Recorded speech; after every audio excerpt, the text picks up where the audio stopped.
Hello guys, welcome to my new video. We are walking on the road. Their place is a very beautiful. She is my big brother. Brother, please some say.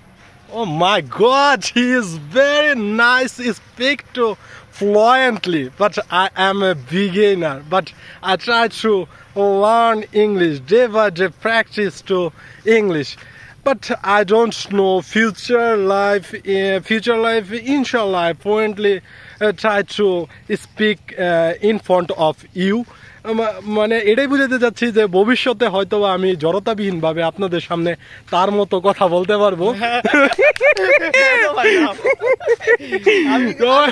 যার কাছ থেকে আমি এই কথা তাহলে কি আপনি কি ভাই সবাই ভালো থাকবেন, বুঝছেন? সময়টা অনেক ভালো কাটলো, যার কারণে আপনাদের সাথে ছোট্ট একটা সময় নিয়ে আপনাদের সাথে ফিরে আসলাম আপনাদের কাছে। সবাই দোয়া রাখবেন আমাদের জন্য, যেন ভালো থাকতে পারি। আল্লাহ হাফেজ।